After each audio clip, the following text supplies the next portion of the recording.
इस साइड को ओरिजिनेट हुई हैं और ये कहाँ को मूव कर रही हैं, ये मूव कर रही हैं इक्वेटर की ओर। कहाँ को मूव कर रही हैं, इक्वेटर की ओर। इसलिए तो दोस्तों स्वागत है आपका आज की इस क्लास में। आज हम जानेंगे ओशियनिक करंट्स के बारे में। देखो दोस्तों, जो ओशियंस का पानी होता है वो एक डेफिनेट डायरेक्शन में मूव करते रहता है और ओशियंस के पानी के इस मूवमेंट को हम 3 भागों में कैटेगराइज कर देते हैं। एक है ओशियनिक टाइड्स, एक है ओशियनिक करंट्स और एक है ओशियनिक वेव्स। आज हम जानेंगे ओशियनिक करंट्स के बारे में। देखो दोस्तों, जो ओशियनिक करंट्स हैं उनको भी हम 2 भागों में डिवाइड कर देते हैं, एक वार्म करंट्स और एक कोल्ड करंट्स।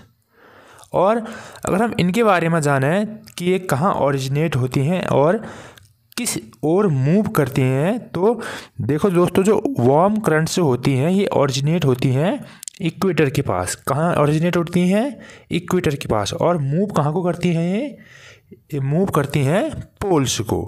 और इसी तरीके से जो कोल्ड ओशियनिक करंट्स होती हैं ये ओरिजिनेट होती हैं पोल्स के पास और कहाँ को मूव करती हैं, इक्वेटर की ओर। इसके अलावा जो ओशियनिक करंट्स होती हैं वो किसी भी एक एरिया के टेम्परेचर के कंडीशन को इन्फ्लुएंस करती हैं। अगर मैं बोलूँ कि एक एरिया पर हमारी वार्म करंट्स चल रही हैं तो इसका मतलब ये है कि उस एरिया का जो टेम्परेचर होगा वो वार्म होगा। अगर मैं बोलूँ एक एरिया पर हमारी कोल्ड करंट्स चल रही हैं तो इसका मतलब है उस एरिया पर क्या होगा, कोल्ड वेदर होगा या ठंडा मौसम होगा।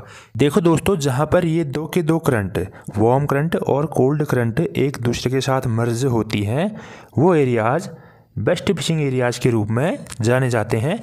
इसके एग्जाम्पल हैं north eastern part of America और जापान।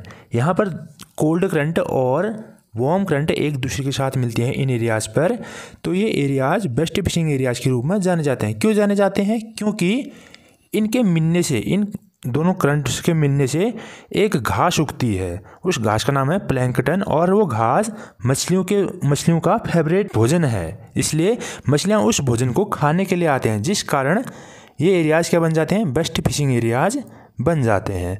और इसी तरीके से जहाँ पर ये 2 के 2 करंट्स आपस में मिलती हैं वहाँ पर क्या होता है, फॉगी वेदर क्रिएट हो जाता है और जो किसमें दिक्कतों का सामना करना पड़ता है, नेविगेशन में, जिसके कारण नेविगेशन में दिक्कतों का सामना करना पड़ता है। देखो, ये हमारी इक्वेटर लाइन होगी, कौन सी, ये लाइन क्या होगी, इक्वेटर लाइन होगी। अब इस लाइन के आसपास जितने भी करंट्स ओरिजिनेट होंगी वो क्या होंगी, वो होंगी हमारी क्या, वार्म करंट्स। जैसे ब्राज़ील करंट होगी, ये गल्फ स्ट्रीम करंट होगी, अलास्का करंट होगी और क्यूरोशियो करंट होगी। इसी तरीके से ईस्ट ऑस्ट्रेलियन करंट होगी, अगुलहास करंट होगी और मोजाम्बिक करंट होगी। ये सभी के सभी करंट्स क्या हैं, वार्म करंट्स हैं, क्योंकि ये इक्वेटर के आसपास क्या हो रखी हैं, ओरिजिनेट हो रखी हैं। ये कहाँ को मूव कर रही हैं, और ये मूव कर रही हैं सब के सब या तो ऊपर साइड, मतलब पोल्स की ओर, पोलर रीजन की ओर मूव कर रही है ना। तो ये क्या होगी, ये होगी हमारी वार्म करंट्स, क्योंकि ये पोल्स की ओर मूव कर रही हैं और ओरिजिनेट हो रही हैं इक्वेटर के पास। इसी तरीके से अगर मैं बात करूं, ये देखो, ये है लेब्राडोर करंट और ये है केनारी करंट और ये है हम्बोल्ट करंट, ये है बेंगुएला करंट और ये है वेस्ट ऑस्ट्रेलियन करंट और ये है ओयासियो करंट।